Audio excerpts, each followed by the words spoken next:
Hello दोस्तों, welcome to a new video. तो इस वीडियो में आज हम एरे के बारे में देखने वाले हैं कि एरे क्या होता है। तो चलिए स्टार्ट करते हैं, एरे क्या होता है। तो इससे प्रीवियस वीडियो में भी हम एरे के बारे में देख चुके हैं। तो एरे क्या होता है कि it is a linear collection of similar types element continuous in memory. जैसा कि आप जानते हो, एरे क्या करता है, सिमिलर टाइप्स की वैल्यू कंटेन करता है। जैसे कि अगर आपका जो एरे है वो इंट टाइप का होगा तो आप उसमें इंटीजर ही असाइन कर पाओगे। यदि एरे आपका कैरेक्टर टाइप का होगा तो वो कैरेक्टर टाइप की वैल्यू कंटेन करेगा। अगर वो फ्लोट टाइप का होगा तो वो फ्लोट टाइप की वैल्यू कंटेन करेगा। मीन्स जो टाइप आपका एरे का होगा वो उसी टाइप की वैल्यू कंटेन करने वाला है। तो जैसे कि मैंने यहाँ पे एग्जांपल लिया है, मैंने यहाँ पे इंटीजर टाइप का एक एरे बनाया है जिसका साइज मैंने 3 लिया है। तो उसके अंदर हम इंटीजर वैल्यू ही असाइन करते हैं। जैसे कि आप देख पा रहे हो 2, 5, 6। अगर मान लीजिए आप इसके अंदर और किसी टाइप की वैल्यू असाइन करते तो वहाँ पे एरर आने वाली थी। जैसे कि मैंने यहाँ पे एक दूसरा एग्जांपल लिया है कैरेक्टर टाइप का, तो इसके अंदर हम कैरेक्टर टाइप की वैल्यू असाइन करते हैं। जैसे कि आप देख पा रहे हो ABC मैंने यहाँ पे 3 कैरेक्टर लिए हैं। तो जो यहाँ पे आपका A है वो क्या हो गया, वो आपका नेम ऑफ एरे हो गया। और जो हम सबस्क्रिप्ट के अंदर जो वैल्यू लिखते हैं वो आपका साइज ऑफ एरे हो जाता है। और जो हम आगे जो ये A से पहले जो हम लिखते हैं वो आपका डेटा टाइप हो जाता है। मीन्स अगर यहाँ पे इंट लिखा है तो आपका एरे इंटीजर टाइप का हो जाएगा। कैर लिखते तो वहाँ पे कैरेक्टर टाइप का एरे हो जाता। फ्लोट लिखते तो फ्लोट टाइप का एरे हो जाता। डबल लिखते तो डबल टाइप का एरे हो जाता। मीन्स जो भी आप डेटा टाइप लिखोगे वो उस टाइप का एरे हो जाएगा। तो आई होप आपको यहाँ तक समझ में आया होगा। अब मान लीजिए आपने एरे के अंदर वैल्यू असाइन कर दी। अब आपको वैल्यूज़ को एक्सेस भी तो करना होगा। मान लीजिए आप कोई भी उस पर ऑपरेशन परफॉर्म करना चाहते हो, चाहे बेशक से उस एरे की वैल्यूज़ को ऐड करना चाहो या मल्टीप्लाई करना चाहो, तो आपको उन वैल्यूज़ को एक्सेस करना होगा। तो उन वैल्यूज़ को हम एक्सेस कैसे करेंगे एरे के अंदर से। तो all elements in an array are accessed by indexes. Means array के अंदर जो भी आपके वैल्यूज हैं उनको हम कैसे एक्सेस करेंगे, इंडेक्सेस के थ्रू ही एक्सेस करेंगे। Which goes from 0 to size of array -1। जिनकी रेंज कहाँ से कहाँ तक होगी, 0 to size of array -1। Means जैसे कि यहाँ पे मैंने एरे का साइज कितना लिया है 3, तो इसके इंडेक्सेस कहाँ से कहाँ तक होंगे, 0 टू 2, क्योंकि 3 - 1 कितना हो जाएगा 2। तो आपके कितने इंडेक्स बने, एक 0 वाला इंडेक्स हो गया, एक 1 वाला इंडेक्स हो गया, एक 2 वाला इंडेक्स हो गया। अगर मान लीजिए आपका एरे का साइज 5 होता तो इंडेक्सेस कहाँ से कहाँ तक होते, 0 टू 4, 7 के लिए 0 टू 6। इसी तरीके से आपके इंडेक्सेस वेरी करेंगे। तो अब जो यहाँ पे जो फर्स्ट वैल्यू है जो कि आपका यहाँ पे 2 है, तो इसका इंडेक्स 0 हो जाता है, इसका इंडेक्स 1 हो जाएगा, इसका इंडेक्स 2 हो जाएगा, अप टू सो ऑन। तो इसी तरीके से आपके इंडेक्सेस वेरी करते हैं। तो जब हम इसका प्रैक्टिकल परफॉर्म करेंगे तो वहाँ पे हम प्रैक्टिकली देखेंगे कि कैसे इनको हम इंडेक्सेस के थ्रू एक्सेस करते हैं। अब जो आपका एरे होता है, मान लीजिए आपने एरे बना दिया। अब वहाँ पे उसके साथ 2 पॉसिबिलिटीज़ हो सकती हैं। या तो आप एरे बनाते टाइम ही उसके अंदर वैल्यू डाल दो, या फिर दूसरा क्या हो सकता है कि आपने एरे बनाया और आप वैल्यू उसमें बाद में असाइन करना चाहते हो, तो ये भी कर सकते हो। तो चलिए देखते हैं कि कैसे उनके अंदर हम वैल्यू असाइन करते हैं। तो इसके लिए यहाँ पे 2 पॉसिबिलिटी आती हैं। पहला होता है आपका इनिशियलाइजेशन ड्यूरिंग डिक्लेरेशन। मीन्स जिस टाइम आप एरे बना रहे हो उसी टाइम पे आप वैल्यू डाल दो। और सेकंड क्या है आपका इनिशियलाइजेशन आफ्टर डिक्लेरेशन। मीन्स आप एरे बना देते हो लेकिन वैल्यू आप बाद में डालना चाहते हो, तो वो क्या होता है initialization after declaration. Means initialize करो एरे को डिक्लेयर के बाद। तो देखते हैं पहले इनिशियलाइजेशन ड्यूरिंग डिक्लेरेशन। तो मैंने यहाँ पे एक 5 साइज का इंटीजर टाइप का एक एरे लिया है। तो मैंने यहाँ पे एरे को डिक्लेयर किया और डिक्लेयर करते ही टाइम उसको मैंने इनिशियलाइज भी कर दिया। जैसा कि आप देख पा रहे हो उसके अंदर मैंने वैल्यू डाल दी है। तो मैंने यहाँ पे साइज कितना लिया था 5, तो इसके अंदर हमने 5 वैल्यू डाल दी हैं। तो एक बात मैं और आपको बताना चाहूँगा कि जितना साइज का आप एरे लोगे आप उससे कम या उसके बराबर ही वैल्यू डाल सकते हो। अगर आप उससे ज़्यादा वैल्यू डालते हो तो वहाँ पे ओवरफ्लो की एरर आने वाली है। तो ये भी हम प्रैक्टिकली देखेंगे कि अगर हम ज़्यादा वैल्यू डालते हैं तो कैसे वहाँ पे एरर आती है। और दूसरा तरीका क्या है कि आप एरे को डिक्लेयर कर दीजिए, वहाँ पे आप साइज स्पेसिफाई मत कीजिए। तो आप यहाँ पे जितनी वैल्यू डालोगे एरे का उतना ही साइज हो जाएगा। जैसे कि मैंने यहाँ पे एरे का साइज नहीं दिया है, तो यहाँ पे मैंने कितनी वैल्यू डाली है एरे के अंदर, 5 वैल्यू डाली है। तो कंपाइलर क्या करेगा, ऑटोमेटिक उसका साइज कैलकुलेट कर लेगा और उसको असाइन कर देगा। तो यहाँ पे एरे का साइज कितना हो गया 5, क्योंकि यहाँ पे 5 वैल्यूज हैं।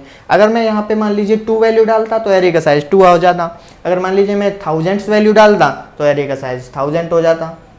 और दूसरा तरीका क्या है, मान लीजिए आपने एरे का साइज स्पेसिफाई कर दिया, जैसे कि मैंने यहाँ पे 5 किया है, तो आप वहाँ पे 5 या उससे कम वैल्यू उसमें असाइन कर सकते हो। जैसे कि मैंने मान लीजिए यहाँ पे 3 वैल्यू असाइन की है। अगर आप कम वैल्यू असाइन करते हो तो जो आपके और प्लेसेस जो और इंडेक्सेस बच जाएंगे तो उनकी जगह पर ऑटोमेटिक कंपाइलर क्या करेगा, 0 असाइन कर देगा, अगर आप वहाँ पे कोई भी वैल्यू असाइन नहीं करते हो, जैसा कि आप देख पा रहे हो। तो ये तो हो गया हमारा इनिशियलाइजेशन ड्यूरिंग डिक्लेरेशन। दूसरा तरीका क्या है, आप डिक्लेयर पहले कर दो और उसमें वैल्यू बाद में डाल दो। तो सेकंड है आपका इनिशियलाइजेशन आफ्टर डिक्लेरेशन। जैसे कि यहाँ पे मैंने इंट ए एक 5 साइज का एरे लिया है, सिर्फ इसको मैंने आप क्या किया है, सिर्फ यहाँ पे डिक्लेयर किया है। आप देख पा रहे हो यहाँ पे मैंने कोई वैल्यू असाइन नहीं किया है, जैसे कि हमने यहाँ पे किया था। तो यहाँ पे मैंने इसको सिर्फ डिक्लेयर किया है, ये मैंने सिर्फ इसको डिक्लेयर किया है। अब हमने एरे को डिक्लेयर कर दिया है, अब उसके अंदर हमें वैल्यू डालनी है। अब वैल्यू डालने के लिए हमें जो एरे के अंदर जो पोजीशंस हैं, जो इंडेक्सेस हैं, उनको एक्सेस करना होगा। तो उन पोजीशंस को एक्सेस करने के लिए हम किसका यूज करने वाले हैं, इंडेक्सेस का, जो कि हम देख चुके हैं। तो मान लीजिए मुझे फर्स्ट पोजीशन को एक्सेस करना हो तो क्या करेंगे हम, A0, क्योंकि 0 हमारे फर्स्ट प्लेस को रिप्रेजेंट करता है, तो A0 उसके अंदर हम 3 वैल्यू डाल देते हैं। तो फर्स्ट प्लेस पर कितना चला जाएगा आपका 3। अब सेकंड प्लेस को हम एक्सेस करना चाहते हैं तो क्या करेंगे, A1 लिखेंगे, तो वहाँ पे हमने 4 वैल्यू डाल दी। अगर हम थर्ड प्लेस को एक्सेस करना चाहते हैं तो उसके लिए हम A2 लिखेंगे सबस्क्रिप्ट के अंदर, उसके अंदर हमने 5 डाल दिया। इसी तरीके से हमने 7 डाल दिया। और फिफ्थ पोजीशन पे क्या करेंगे हम, A4, उस पर हम क्या डाल देंगे, 6। तो मीन्स एक कम आप लिख दो तो वो उससे नेक्स्ट पोजीशन को रिप्रेजेंट करता है। तो इस तरीके से हम आफ्टर डिक्लेरेशन के बाद हम इनिशियलाइजेशन कर सकते हैं। तो ये हमारे 2 तरीके हो गए कि हम एरे के अंदर कैसे वैल्यू असाइन करते हैं। तो अब देखते हैं कि जब हम एरे के अंदर वैल्यू डाल देते हैं तो कैसे हम उनके जो वैल्यूज़ को प्रिंट करते हैं। तो इसके लिए मैं एक एग्जांपल ले रहा हूँ, मैं ये वाला ही एग्जांपल ले रहा हूँ। तो मैं इंट ए, मैंने एक एरे लिया है 5 साइज का। तो एक बात और, मान लीजिए कि यहाँ पे मैंने जैसे कि एरे का डिक्लेरेशन किया, तो डिक्लेरेशन करते टाइम मान लीजिए मैं कितने टाइम बाद मैं उनको इनिशियलाइज करूँ, तो लेकिन क्या होगा, अगर आप मान लीजिए सिर्फ डिक्लेयर ही कर देते हो, उसके अंदर कोई वैल्यू नहीं डालते हो, तो क्या होगा, जो कंपाइलर होगा उन सब के अंदर गार्बेज वैल्यू असाइन कर देगा। मीन्स उसके अंदर कोई भी वैल्यू हो सकती है, जरूरी नहीं है वो 0 0 ही हो, कुछ भी हो सकती है। तो अगर आप सिर्फ डिक्लेयर करते हो तो कंपाइलर उसके अंदर क्या करता है, कोई भी गार्बेज वैल्यू डाल देता है। तो चलिए हम देखते हैं। तो मैंने एक 5 साइज का एरे लिया है, तो इसके अंदर मैं यही वाला एग्जांपल ले रहा हूँ, जस्ट 3 4 5 7 6। तो ये मैंने इसके अंदर वैल्यू डाल ली है। अब मान लीजिए मैं ये फर्स्ट वाली वैल्यू प्रिंट कराना चाहता हूँ, तो हम सी लैंग्वेज के अंदर क्या कोड लिखते हैं, मैं सी का एग्जांपल ले रहा हूँ। तो सी के अंदर हम क्या लिखते हैं, प्रिंट एफ, उसके बाद आप लिखते हो %d, जो कि एक्सेस स्पेसिफायर होता है। अगर आप इंटीजर वैल्यू प्रिंट करा रहे हो तो %d लिखते हैं, अगर आप फ्लोट वैल्यू प्रिंट करा रहे हो तो f लिखते हैं, अगर आप कैरेक्टर वैल्यू प्रिंट करा रहे हो तो c लिखते हैं। इसी तरीके से तो हमें किस टाइप की वैल्यू प्रिंट करानी है, इंटीजर टाइप की, तो हमने d लिखा, तो %d। अब हमने कौन सी वैल्यू प्रिंट करानी है, हमें फर्स्ट वैल्यू प्रिंट करानी है। तो हम इसको कैसे एक्सेस करेंगे, इंडेक्सेस के थ्रू। तो इसका इंडेक्स क्या होगा, एरे का नाम, और उसके अंदर हम क्या लिखते हैं, इंडेक्स कौन सा हो गया, ये आपका 0। तो ये आपका क्या प्रिंट कर देगा, ये आपका 3 प्रिंट कर देगा। तो इसी तरीके से मान लीजिए हमें 6 को प्रिंट कराना हो तो क्या लिखेंगे हम, प्रिंट एफ, उसके बाद ये आपका एक्सेस स्पेसिफायर जो कि आपका %d हो गया। उसके बाद ये मान लीजिए हमें प्रिंट कराना हो तो क्या लिखेंगे, a, और इसका इंडेक्स क्या हो जाएगा, ये 0 1 2 3 4। तो अगर हम यहाँ पे 4 लिख दें तो ये आपका क्या प्रिंट करेगा, ये आपका 6 प्रिंट कर देगा। तो आई होप आपको समझ में आया होगा। अब इसी प्रिंटिंग स्टेटमेंट को हम एक तरीके से और लिख सकते हैं, वो क्या है, आप इसको, दूसरा तरीका ये है कि आप printf लिखो, उसके बाद %, ये बिल्कुल यहाँ तक सेम टू सेम रहना है।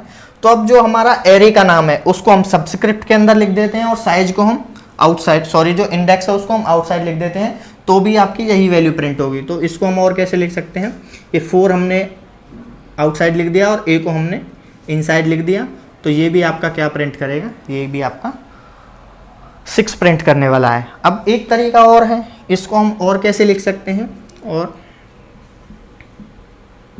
प्रिंट एफ %d, और यहाँ पे हम इनडायरेक्शन ऑपरेटर लगाएंगे। आई होप आपको पता होगा कि इनडायरेक्शन ऑपरेटर क्या करता है, आपके एड्रेस से वैल्यू में कन्वर्ट करता है। तो इनडायरेक्शन ऑपरेटर हो गया इनटू ए, आपका एरे का नाम हो गया, प्लस उसमें हमें जो आपका इंडेक्स था उसको लिखना है। तो ये आपका क्या प्रिंट कर देगा, ये आपका 6 प्रिंट कर देगा। तो एक तरीका ये भी है। अगर मान लीजिए आप यही कोड C++ में लिखना चाहते हो तो कैसे लिखेंगे, C++, तो वहाँ पे हम प्रिंट करने के लिए किसका यूज़ करते हैं, Cout का यूज़ करते हैं। तो क्या करेंगे, Cout और उसके बाद एरे का नाम और फिर उसका इंडेक्स। जैसे मान लीजिए मुझे ये 4th वाला इंडेक्स की वैल्यू प्रिंट करानी है, तो ये क्या वैल्यू प्रिंट कर देगा, ये आपकी 6 वैल्यू प्रिंट कर देगा। आई होप आपको समझ में आया होगा। अगर हम इंडिविजुअल एलिमेंट्स को प्रिंट करना चाहते हैं तो वो हम कैसे करेंगे। अगर मान लीजिए अब हमें पूरे एरे को प्रिंट करना हो तो उसके लिए हम क्या करने वाले हैं, किसी न किसी लूप का यूज करने वाले हैं। चाहे आप व्हाइल लूप का भी यूज कर सकते हो, फॉर लूप का भी यूज कर सकते हो, डू व्हाइल लूप का भी यूज कर सकते हो। तो मैं आपको फॉर लूप के थ्रू बताने वाला हूँ कि कैसे इसको हम पूरे एरे को प्रिंट करेंगे। तो हम क्या करेंगे, एक फॉर लूप लगाएंगे। फॉर एक वेरिएबल ले लेते हैं इंटीजर टाइप का i, जिसके अंदर हम पहले 0 असाइन कर देते हैं। मीन्स i की वैल्यू 0 से स्टार्ट होगी और कहाँ तक जाएगी, i की वैल्यू तब तक चलेगी जब तक कि एरे का साइज जो कि आपका 5 है उससे छोटी रहती है, और i में प्लस प्लस होता रहे हर बार। तो i की वैल्यू 0 से स्टार्ट होगी, लेस देन i की वैल्यू जब तक 5 रहेगी तो i में प्लस प्लस होता रहेगा। और क्या करेंगे, उसके बाद हम आपका प्रिंट कर देंगे।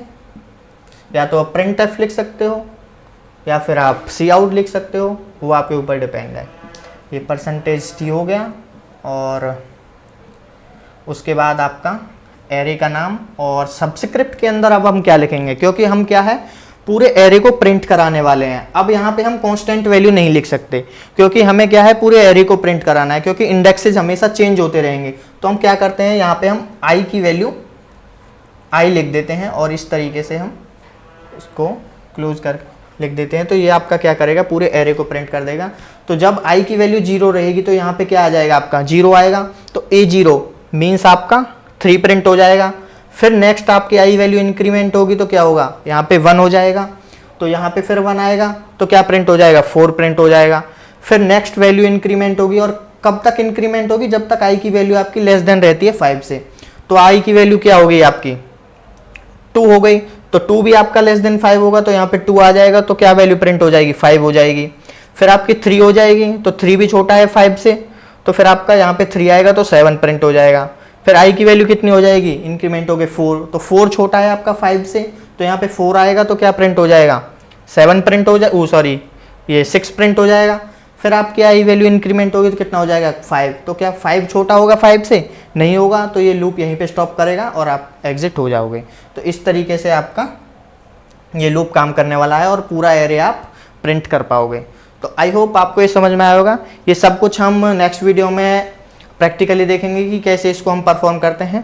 तो आज के लिए बस इतना ही, तब तक के लिए कीप लर्निंग, मिलते हैं नेक्स्ट वीडियो में। Thank you.